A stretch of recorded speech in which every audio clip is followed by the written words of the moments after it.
देखिए, आज का जो टॉपिक है वो केमिकल काइनेटिक्स। इसके कुछ क्वेश्चंस देखेंगे, जो अच्छे क्वेश्चन होंगे वही देखेंगे, ठीक है, जिसके आने के चांस ज़्यादा होंगे। ठीक, तो सबसे पहला टॉप क्वेश्चन है वो देखिए, क्वेश्चन नंबर 3 से स्टार्ट कर रहे हैं। ठीक है, in the reaction 2A, 2B, 3C, D, which of the following expression does not correctly describe changes in the concentration of various species as a function of time? तो इसको पहले हम क्या करेंगे, इसको फॉर्म में लिखेंगे dA/dt माइनस, क्योंकि रिएक्टेंट है माइनस।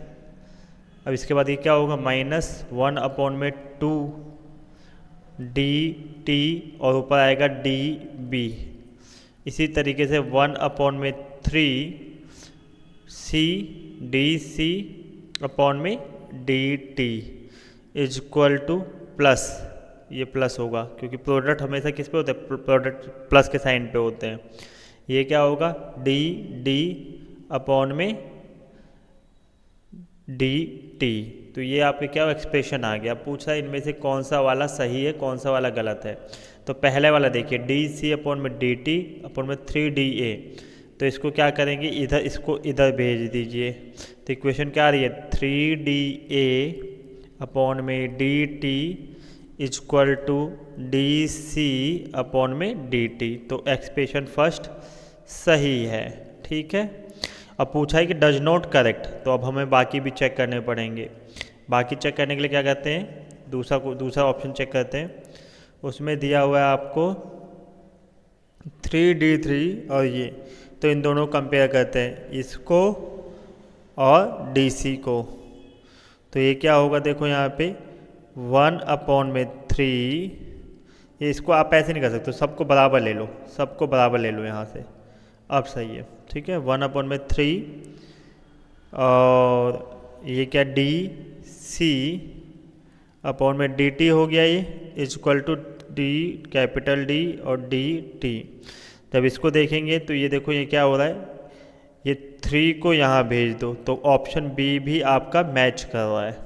ठीक है, इसी तरीके से ऑप्शन सी को चेक करेंगे।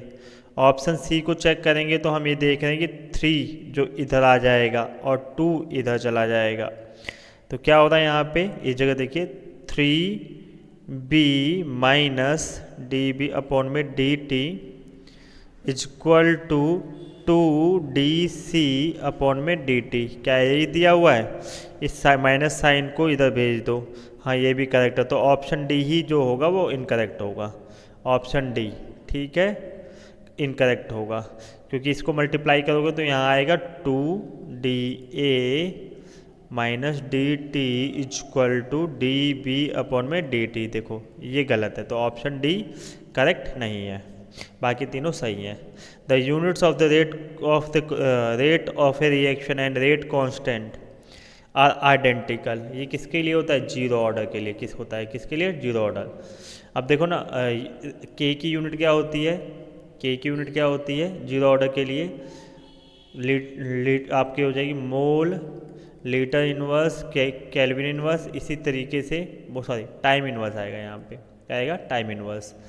और आपकी रेट ऑफ रिएक्शन की क्या यूनिट होती है, mole, litre inverse, time inverse. तो दोनों के इक्वल होगा, मतलब जीरो ऑर्डर और रेट ऑफ रिएक्शन। तो option B is correct. What will be the order of reaction if doubling of the concentration of a reactant increases the rate of reaction by 4 and tripling the concentration of the reactants increases the rate of reaction by 9? अगर double करोगे तो 4 time हो जाए, और triple करोगे तो ये कौन सी होगी, सेकेंड ऑर्डर होगी। कौन सी होगी, सेकेंड ऑर्डर। कौन सी होगी, सेकेंड ऑर्डर। देखो ना, 2 इज इक्वल टू 4 और 3 इज इक्वल टू 9। तो ये क्या आ रहा है, सेकेंड ऑर्डर रिएक्शन आ रही है। क्या आ रही है, second order. The rate of reaction doubles for every 10 degree right, Joule Thomson coefficient होता है ये। तो 10 से 50 डिग्री ले जाएंगे तो कितना बढ़ेगा, देखो यहाँ पे 10 से 20 जाएगा, 20 से जाएगा 30, 30 से जाएगा 40, 40 से जाएगा 50। यहाँ 2 गुना, यहाँ 4 गुना, यहाँ 8 गुना, इधर से इधर आओ, इधर से 8 गुना और इधर 16 गुना। कितने टाइम हो जाएगा, 16 टाइम्स हो जाएगा। कितने टाइम हो जाएगा, 16। हर 10 डिग्री बढ़ने पर क्या होता है, रेट ऑफ रिएक्शन डबल्स हो जाती है। तो हम इसे देखेंगे कितना हो रहा है यहाँ पे, 2 times, 4 times, 8 time, 16 times, 16 times हो जाएगा। ये क्वेश्चन बहुत इंपॉर्टेंट है, एग्जाम में आ सकता है। अब इसके बाद देखिए, इसके बाद क्वेश्चन नंबर 7। ये तो बहुत आसान सा क्वेश्चन है। इसमें दिया हुआ है which of the following represent zero order reaction. तो हमने इसे तो ये जो ऑप्शन ए है ये बिल्कुल करेक्ट है। जैसे जैसे कॉन्सेंट्रेशन क्या होगा, रिएक्टेंट की कम होगी और प्रोडक्ट की बढ़ेगी। ठीक है, तो ऑप्शन ए क्या हो जाएगा, करेक्ट है। इसके बाद अगला है द हाफ लाइफ टाइम, क्या है, the half life time of, ये क्या, 8 डेज, आयोडीन 131 का 8 डेज है, with a sample of iodine and t equal to what we can assert that no nucleus will decay during t equal to 4 days. ऐसा तो होता ही नहीं है, आपके न्यूक्लियस तो डिके करेगा। ठीक है, अब ये दिया हुआ है न्यूक्लियस, ऑप्शन बी में देखो, तो no nucleus will decay before t equal to 8 day. Reaction तो तुरंत स्टार्ट हो जाएगी, रिएक्शन तो तुरंत स्टार्ट हो जाएगी। जैसे ही आप चालू कराओगे रिएक्शन तो तुरंत तो डिके स्टार्ट हो जाएगा। हाफ लाइफ टाइम का ये मतलब होता है कि उतनी देर के बाद क्वांटिटी आधी रह जाए। तो जो ऑप्शन डी में देखो दिया हुआ है, ए गिवन न्यूक्लियस में decay at any time after t equal to 0। तो ये दिया हुआ है कि टी इक्वल टू 0 पे, जब टाइम इक्वल टू 0 हो तो कोई भी बिल्कुल भी वो इंटरफेयर नहीं करेगा। उस टाइम क्या हो जाए, रिएक्टेंट 0 रहेगा। ठीक है, अब क्वेश्चन नंबर 9 में देखिए ग्राफ दिया हुआ है। ठीक है, अब ये दिया हुआ है, consider the reaction x equal to y, the graph given depicts the change in concentration of species x and y as a function of time, the point of intersection of the two curves. ये जो जहाँ पे कर रहे हैं, ठीक है, यहाँ पे जो कर रहे हैं ये क्या होगा, ये होगा आपका हाफ लाइफ टाइम। ये क्या दिख रहा है आपको, ये होगा आपका हाफ लाइफ टाइम। ठीक है, ये होगा आपका हाफ लाइफ टाइम। इसके बाद देखिए क्वेश्चन नंबर 10, हमने कह लिया इसका क्या होगा, हाफ लाइफ टाइम होगा इसका। ठीक है, फॉर ए गैसियस रिएक्शन, ये दिया हुआ है आपका। अब इसके लिए आपको देखना पड़ेगा क्या होता है, आर्हेनियस इक्वेशन क्या होता है, k equal to A minus E a upon में आर टी। अब इसका लॉग ले लो, लॉग के, लॉग नहीं लो, आपको लॉन लेना पड़ेगा। क्या लेना पड़ेगा, लॉन। अब जब हम इसका लॉन लेंगे तो क्या होगा, देखो यहाँ पे इसको बता दो, लॉन ले लो। तो लॉन जब लोगे तो इसका यार लॉन के, यहाँ पे लॉन ए, इधर आएगा माइनस ई ए अपॉन में आर टी। अब इन्होंने ग्राफ किस में खिंचवाया हुआ है, देखो यहाँ पे के, लॉग के वर्सेस 1 अपॉन में टी का। तो लॉग, अब इसको लॉग में कन्वर्ट कर लेंगे तो क्या हो जाएगा, लॉग के, यहाँ पे आ जाएगा 2.303 multiply equal to 2.303 log A minus E a upon में आर टी। अब इसको क्या करेंगे, इधर भेज देंगे।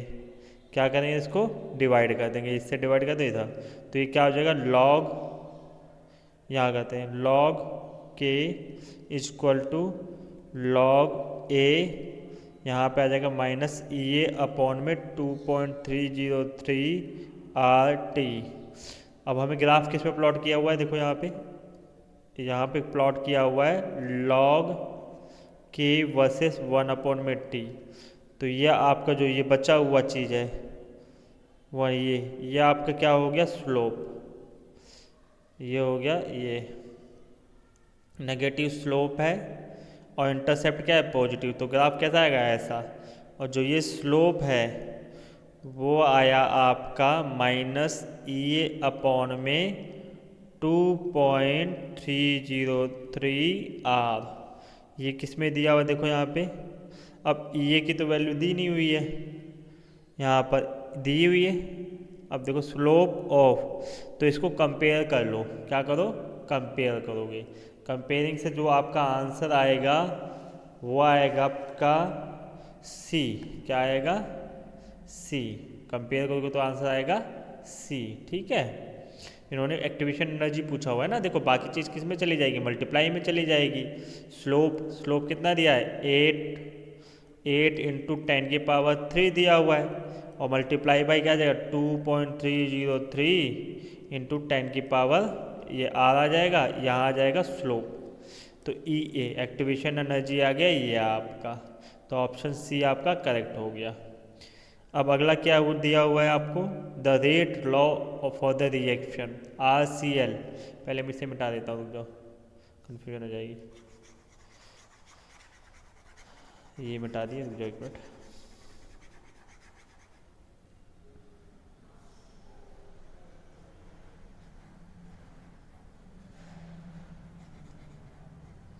ये मैंने मिटा दिया। ठीक है, अब देखो अगला क्वेश्चन है। अगला क्वेश्चन है द RCl और NaOH ये दिया हुआ है, the rate of reaction will be. अब देखो यहाँ पे जो दिया हुआ है हाइड्रोलिसिस दी हुई है, बेसिक हाइड्रोलिसिस दी हुई है। ठीक है, अब जब बेसिक हाइड्रोलिसिस दी हुई है तो हमें क्या देखना पड़ेगा कि कौन से ऑर्डर की रिएक्शन होगी। ठीक, तो ये देखो यहाँ पे दिया हुआ है, यहाँ ध्यान से देखो, यहाँ पे पावर 1 है, तो ये क्या मतलब हुआ है कि ये फर्स्ट ऑर्डर रिएक्शन है। क्या है ये? फर्स्ट ऑर्डर रिएक्शन है। ठीक है, और इसमें इसका कोई इम्पैक्ट नहीं हो रहा है, इसका कोई इम्पैक्ट नहीं हो रहा है। ठीक है, अब क्या दिया हुआ है? Double on the doubling the concentration of sodium. तो सोडियम हाइड्रोक्साइड पे तो डिपेंड ही नहीं है। ठीक है, सोडियम हाइड्रोक्साइड पे तो डिपेंड ही नहीं है, क्योंकि यहाँ पे रेट ऑफ रिएक्शन में कहीं NaOH लिया ही हुआ नहीं है। अगला दिया हुआ है half on reducing the concentration of alkyl halide to the 1/2। हाँ, ये है, क्योंकि वो फर्स्ट ऑर्डर है, तो अगर हाफ कॉन्सेंट्रेशन करेंगे तो हाफ हो जाएगा। तो ऑप्शन बी सही है। Increase on increasing the temperature. अब टेम्परेचर इंक्रीज करोगे तो किसी भी रिएक्शन की रेट ऑफ रिएक्शन फास्ट हो जाती है, क्योंकि हमने पढ़ा हुआ है 10 डिग्री बढ़ाने पर रेट ऑफ रिएक्शन डबल्स या ट्रिपल्स हो जाती है। तो ऑप्शन बी और सी दोनों ही सही है। क्वेश्चन नंबर 12 पे आओ। 12 दे रखा है the rate of A gaseous reaction is given by the expression K = A और B। If the volume of the reaction vessel is suddenly reduced to 1/4 of the initial volume, the new reaction rate compared to the original। देखिए इसमें साफ तौर पे समझ में आ रहा है कि क्या 1/4 करने पर तो ऑटोमेटिक क्या हो जाएगा, इसकी पावर, ये सेकंड ऑर्डर रिएक्शन है, कितनी है? सेकंड ऑर्डर है, तो इसकी पावर कर दो, क्या करो? पावर। तो इसकी पावर 2 करोगे तो क्या होगा? 16 टाइम्स। क्या होगा? 16 टाइम्स आ जाएगी। ठीक है, अब देखो नेक्स्ट देखो, क्वेश्चन नंबर 13। क्वेश्चन नंबर 13 में क्या दिया हुआ है? For the first order reaction the degree of dissociation is equal to 1 - e⁻⁻kT। ठीक है, अब हमें निकालना पड़ेगा, पहले देखना पड़ेगा फर्स्ट ऑर्डर रिएक्शन होती क्या है। K = क्या होता है यहाँ पर? 2.303 आपका लॉग इनिशियल कॉन्सेंट्रेशन अपॉन में फाइनल 80 अपॉन में इनिशियल। ठीक है, तो ये होता है आपका अपॉन में T, ये है।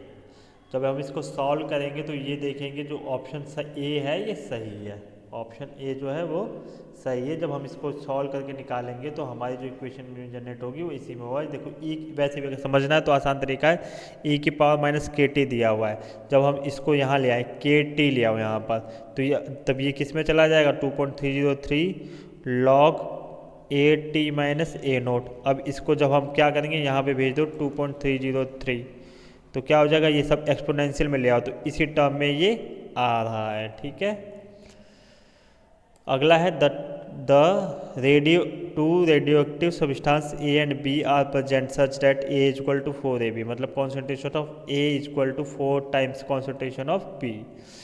अब and the half of the A is 5 minutes and the that of 5 is 15 minutes। if they start decaying at the same instant, then how much time later it will be concentration both of them would be equal। अभी half time पे कहाँ बोला हुआ है इसने कि half time of A is 5 minute. अब A का क्या है हाफ टाइम? 5 मिनट है, तो कितनी देर बाद देखो अब कितना होगा? 5 और B का क्या है? 15, तो इस ये कितनी बार टूटे, ये कितनी बार हो, 3 बार होगा तो इसके बराबर आएगा। कितनी बार होगा तो 3 बार, 5 5 5 5 5 5। अब 4 का कॉन्सेप्ट देखो यहाँ पे मैंने 4 मिनट 3 2 मैंने कहा। अब देखो इसका क्या होगा आपका, मान लीजिए 5 मिनट पे 5 से 10 गया, 10 से 15 गया। अब यहाँ कोई भी क्वांटिटी अगर 4 टाइम्स है तो ये क्या हो जाएगी आपकी, 4 टाइम्स है ये जगह, तो यहाँ पे क्या हो जाएगी 2 टाइम्स, और आगे वाले में क्या हो जाएगा 1 टाइम्स। तो यहाँ पे क्या इक्वल के बराबर हो गया। तो इसमें आपका 15 मिनट बाद जो कॉन्सेंट्रेशन है वो दोनों का इक्वल हो जाएगा। मान लो इसको क्या ले ले, बी वालों का आप ले लो, ए का कॉन्सेंट्रेशन कितना ले लो 5 ग्राम, तो बी का क्या हो जाएगा ऑटोमेटिक क्या 20, मान लो कि 20 ग्राम आपने ए लिया, तो बी कितना होगा 5 ग्राम। तब उसका डिसोसिएशन करें तो 20 में से क्या हो जाएगा 10, फिर 5 मिनट बाद 10 हो जाएगा, फिर 10 मिनट बाद क्या हो जाएगा आपका 5, और उसके बाद आपका दोनों इक्वेट हो जाएंगे। तो आंसर नंबर ए जाएगा इसका। क्वेश्चन नंबर 15 का आएगा आपका, the following are the following data, the following are the data of reaction. अब ये दिया हुआ है, अब इसमें दिया हुआ है कॉन्सेंट्रेट ए 20, फिर 40 और फिर 60। ध्यान से देखो इसमें 20 का चेंज हुआ, यहाँ भी 20 का चेंज हुआ, और यहाँ 100 का चेंज हुआ, यहाँ 100 का। जब इस तरीके का डाटा होता है, ज़्यादा चेंजेस नहीं होते हैं, तो वो जीरो ऑर्डर होता है। क्या होता है जीरो ऑर्डर, क्योंकि यहाँ पे कंसंट्रेशन चेंज करने पर, इक्वल अमाउंट में कंसंट्रेशन चेंज करने पर बिल्कुल सेम अमाउंट में टाइम टी हाफ लग रहा है। ठीक है, और फर्स्ट ऑर्डर तो इंडिपेंडेंट होता है। अब question number 16, the Arrhenius equation जो है वो कौन सी है। अब हमने पहले क्वेश्चन में डिस्कस किया था, क्या होती है k इक्वल टू ए ई की power minus E a upon में आर टी। इक्वेट करो, कौन सी वाली है बी, ऑप्शन बी जो है वो करेक्ट है। ये क्वेश्चन तो आना पक्का है, ये आएगा ही आएगा। If A compound dissociates half in 1.2 years, how much it takes 32 grams after 6 years। अब देखो यहाँ पे 32 ग्राम है, यहाँ क्या है 32, यहाँ लिखो 32 ग्राम, 32 से 16, 16 से कितना आएगा बताओ, 16 से आएगा आपका 8, 8 से आएगा 4, 4 से आएगा 2, तो यहाँ पे एक देखो, यहाँ पे 1.2 1.2 1.2 1.2। अब आपका यहाँ पे देखो क्या पूछा है कि अब स्टार्ट भी तो किया होगा, ठीक है। तो 32 का 16, 16 का 8, 8 का 4, 4 का 2, तो ये जो टोटल आप करोगे तो ये आएगा 6 ईयर्स में पूछ रहा है। कितने ईयर्स में, 5 हाफ लाइफ टाइम चाहिए। तो आंसर जाएगा ए। क्या जाएगा ए, क्योंकि ये 32 से स्टार्ट कर रहे हैं तो ये जाएगा टोटल, तो ये आ गया आपका 2 ग्राम। 18 नंबर क्वेश्चन, ये तो बहुत इजी सा क्वेश्चन है, ठीक है। A2 + 2B, ये 2AB दिया हुआ है, यहीं से समझ में आ रहा है कि ऑर्डर ऑफ रिएक्शन कितना जा रहा है, सेकंड ऑर्डर रिएक्शन जा रहा है। क्या जा रहा है, second order. what happens when molecules collide with less than the activation energy needed for the reaction। अब इसमें क्वेश्चन में क्या होगा, 19वें में देखिए, they stick together but no reaction occurs. इसका कोई क्या मतलब है, दे रिएक्ट वेरी स्लोली, ये भी नहीं है। They react if arranged in proper orientation, they simply bounce back. अगर रिएक्शन नहीं होता है तो बाउंस बैक होगा।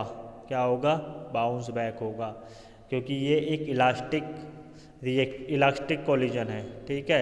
इसके बाद क्वेश्चन नंबर 20 है।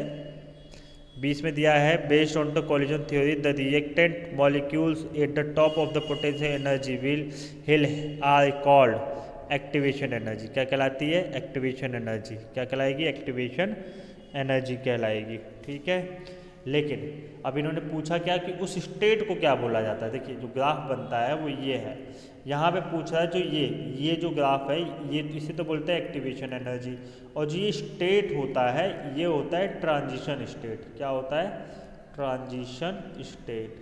तो जो ये ट्रांजिशन स्टेट है, इन्होंने पूछा है कि ये reactant eight the top potential energy will have, तो ये कहलाएगा ट्रांजिशन स्टेट। तो आपका जो सेकंड आंसर है वो होगा।